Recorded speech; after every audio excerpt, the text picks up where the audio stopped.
was a colony, I guess you'd say, of Spain. Mm-hmm. And then now, where are we talking about? Not below Mauritania, or where is this?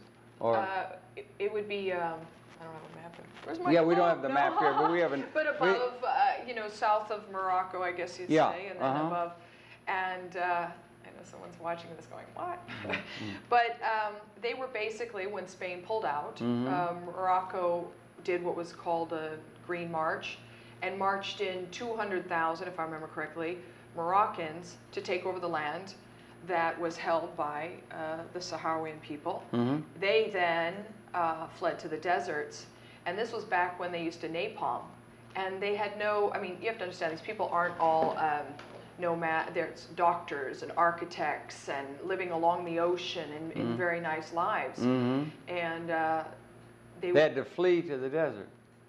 And many people didn't know what napalm, and they'd see a plane, and they thought if they just, you know, put their cloth over their heads and held their babies, they were fine.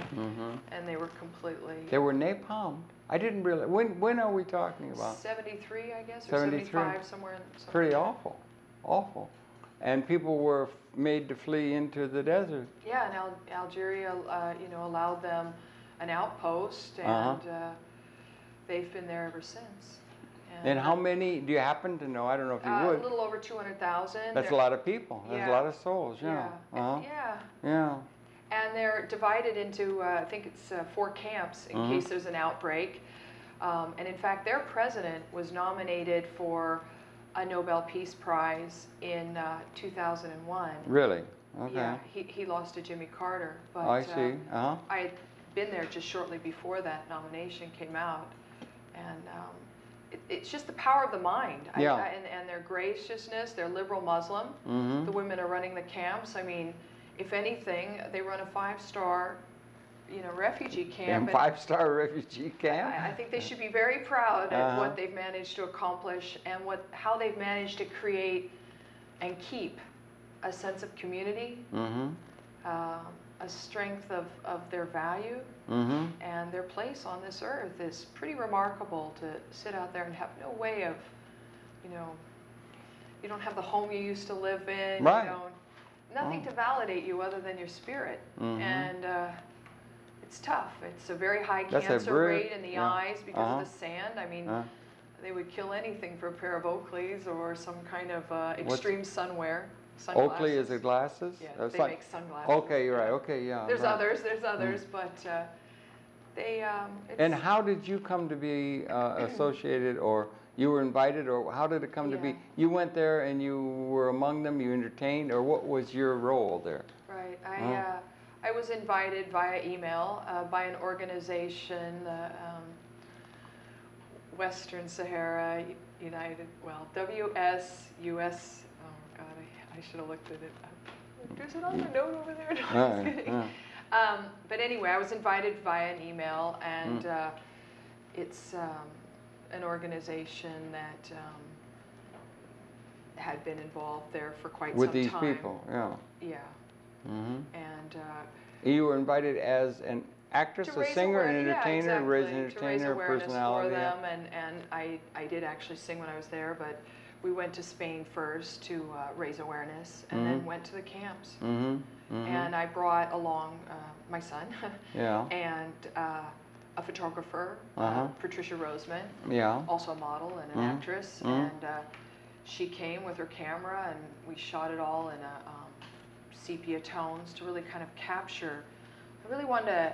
These are still photos, right. One, if you have? Well, we can show. We can try. Let's see. It's not a very. It's not a good print, just off the computer. But let's put it up. And this is a photograph. This is one of her photographs, but it's a bad copy. It's off the computer. Yeah, it's just. But it's. It's not even on photo paper. Not on photo paper. But I thought, if you can see, these are the camps. In the back, Yeah, and here's a woman, and if I remember correctly, she's watching. They're not her children. Okay. It's very interesting because the men go up at the front. They leave the women and the children behind to basically build the camps, handle all. The men go to the front. What front? Military front. Yeah, to keep the protect and whatnot. Okay.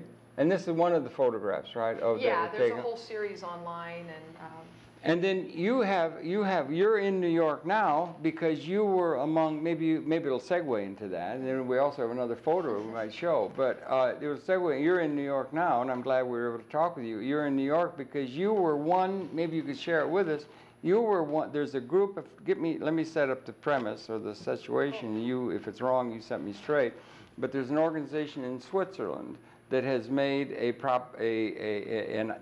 launched the idea seriously in the world, that there be the Nobel Peace Prize be awarded to 1,000 women that have been selected as people who have been doing work over a long time, yeoman's work perhaps, over a long time. I know Cynthia Basinet from Georgia, who opened the session down in Washington today, I noted, is one of those. Right, she sure is. And I guess we've got 30 odd or something from America that have been nominated, and you're one of those 1,000, and you were here in New York in order to partake in a ceremony that announced this idea that let's, instead of giving it to a particular individual, let's give it to 1,000 women. And the idea being is to, in a certain sense, democratize and recognize the work of people who are working on a day-to-day, long-term basis, rather than only, even though the stars and the celebrities are well known, to recognize women in that way. Am I more or less correct? Is that what it was about? You're hitting on something interesting there, and that is that it was set up, they started this idea in 2003, and the idea being that in 2005 would be the 100-year anniversary from the first woman who ever won the Nobel Peace Prize. Who was that?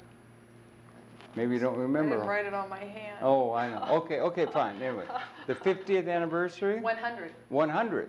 And apparently, in all that time, there have only been 12 women win. And thank you. No. Okay, go on, yeah. And more recently, we've had quite a few, last two were women. But what it was set up was to basically, these aren't obviously the only women doing peace work around the world, but it was to set up a way of highlighting one woman who then represents 1,000 other women, and they did it proportionally based on the population in the countries. And there's some countries that don't have any nominees.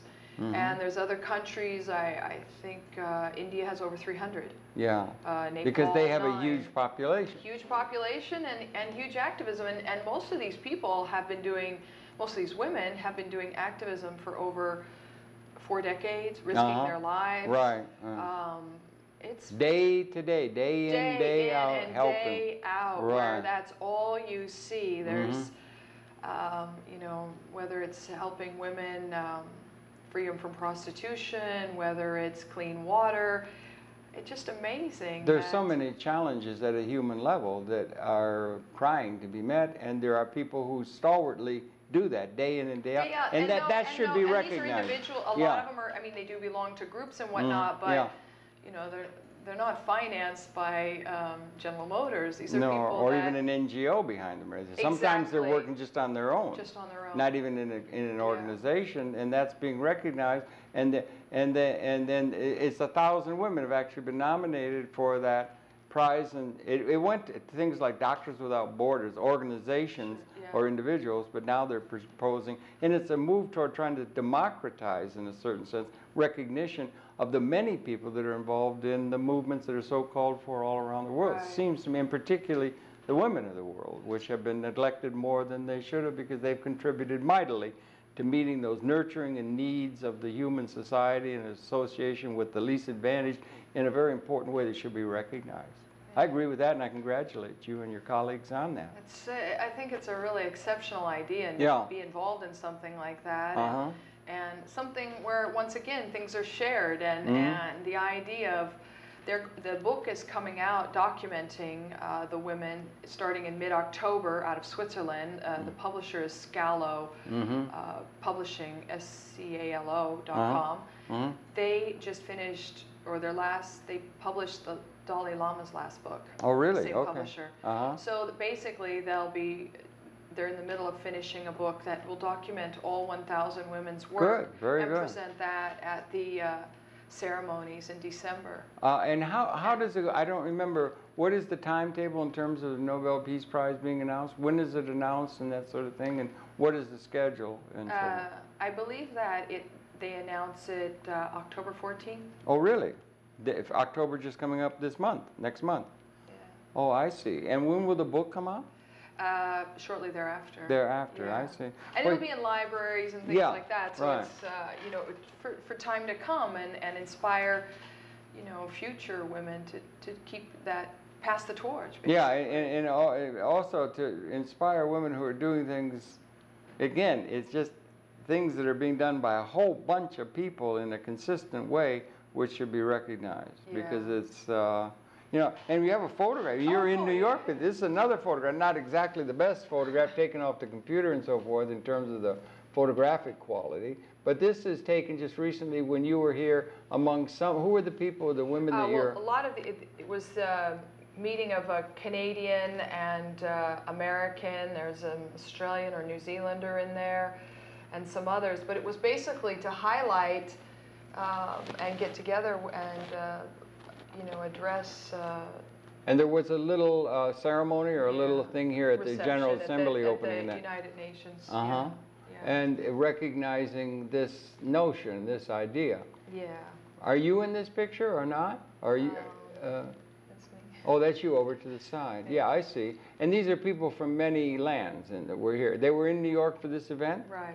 Okay, well, congratulations on having... Well, it's just so interesting that they all got up and spoke about all the different causes and why they've been nominated and what drives them. Yeah. And gosh, you just listen to that, and it seems interesting that we delegate that. Oh, that's activism, that's peace, that's over there. Yeah. When it's an industry. NGOs are the largest growing industry. Look what's happening in the rebuild in Thailand. And look how it's happening. It's NGOs making all that happen. And they're able to better understand, you know, dispensing funds, say, and able to say, okay, here's $200, make a new boat, go to the boat. So you're not changing their economic structure. You know, so a lot of these NGOs are very hands-on and understand very well the practicality of both dealing with the government and dealing with the people. Yeah, and dealing with the immediate needs of the people in a way that is of crucial significance to those people, maybe more than all the discussion of policy nuances and so forth that go on at the five-star hotels where a lot of the policymakers tend to gather, because it tends to be in each country a small group of people sort of are at the policy level running things, and the people aren't always as well served as they could be by their fellow human beings. Well, it's hard because we're a country based on credit. So how do you run around telling the rest of the world how to run, and I don't mean that we're doing that, I just mean that it's, these women know very well how to take a dollar and this is what you go and buy, and I just think that the way things are changing with, I mean, I don't know if warehouse stores or whatnot will continue to be the way, because the way people are employed now isn't on a 30-year guaranteed situation. Not at all. Your jobs are changing. You don't know if tomorrow you're not laid off. So that's all over the world, I think, don't you? Oh yeah, that's why. Yeah, sure. Yeah. I mean, any time we're so connected now. Yeah. You know, we're so connected, so we're going to feel anything that happens. So I don't think we're going to be able to continue to keep the same economic ideas of buying oh, look at the discount I got, and you have a year's worth of toothbrushes. Yeah. Now we're starting to say, wait a minute, if I tie up all that money on toothbrushes, maybe I can't buy those shoes on sale that are a better price and my kids need next week to start school. You know, there's a lot going to change with the way we look at economics and budgeting, and especially as you brought up earlier with things like Katrina, you start to understand, well, wait a minute, why did they ship the water and then the ice to here to there, and you know, I don't know, and life seems so much simpler, and then you get exposed to like that, going to a refugee camp, and you're like, oh, okay, and then more things, and then 9/11 hit, and then we went to war, and then now Katrina, and before that, obviously, the tsunami, and you start going, wait a minute here. My mind can't even calculate fast enough what is the next economic plan to keep empowering people and to have a way of life. You brought up earlier about how it's empowering for you to have built on a career and being able to get